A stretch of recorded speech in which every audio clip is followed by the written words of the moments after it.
On a un intérêt important au niveau de la FFB, Fédération Française du Bâtiment, de faire découvrir ou redécouvrir ces matériaux bruts, on va dire, donc non transformés.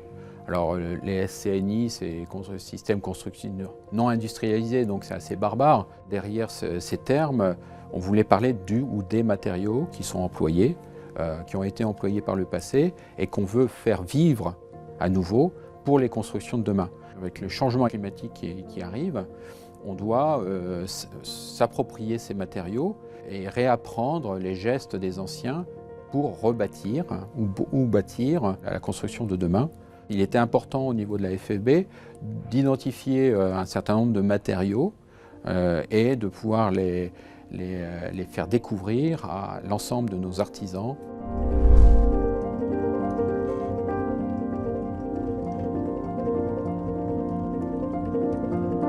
Le fait d'utiliser des matériaux qui vont être géosourcés, donc on va avoir peu de traitement de ce matériau.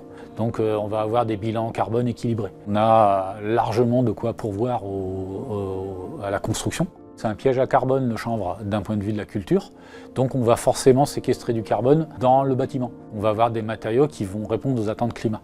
On a 6 sites de production qui sont des chanvrières avec un procédé industriel en France. Proche de nous, on a la chance d'avoir 2 chanvrières, une qui est basée en Vendée et une autre qui est basée dans la Manche. Et du coup, on a un produit qui va venir très proche avec un circuit court. Au travers des bâtiments qui ont été restaurés ou qui sont en neuf, on a une croissance phénoménale depuis 15 ans grâce au travail des règles professionnelles. Là, on est prêt, le marché est à maturité dans notre filière. La pierre est facilement employable avec très peu de transformation. C'est un matériau naturel. On a un gisement riche en France, donc qui nous permet de l'extraire facilement. Il nécessite peu d'industrie pour l'extraire, déjà, donc peu de consommation d'énergie. Et l'avantage aussi, c'est que c'est un matériau qui est réemployable à l'infini. La pierre, par contre, a beaucoup de vertus, à la fois sur l'aspect éco-construction, sur l'aspect utilisation variée des matériaux, sur sa réemployabilité. La pierre, par son aspect naturel, permet d'avoir ses avantages écologiques et économiques. Je suis convaincu que la pierre a sa place dans la construction neuve.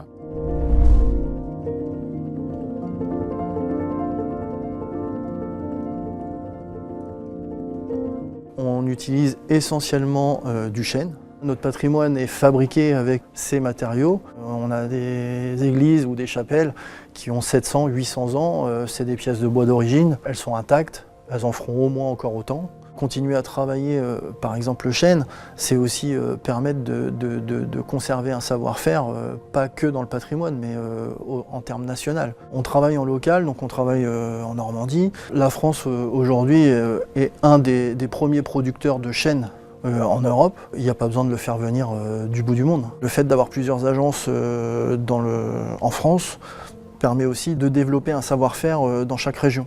C'est très simple de le travailler. Ça demande très peu d'énergie. On a les ressources, on a les hommes, on a les entreprises. On a en France une formation de haute performance par rapport à d'autres pays.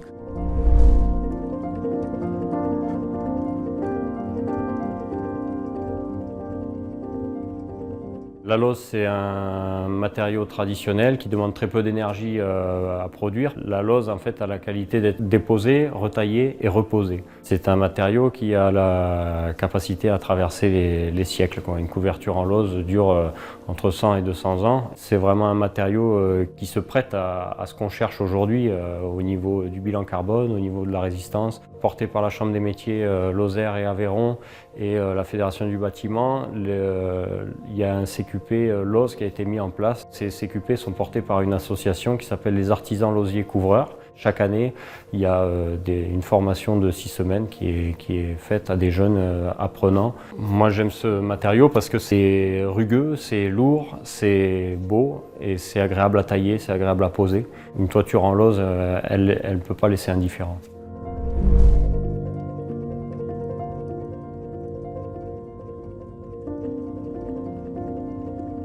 Ce sont essentiellement des éléments non structuraux, décoratifs, qui sont faits pour habiller, embellir un intérieur. Le staff, c'est du plâtre moulé, armé avec de la fibre végétale.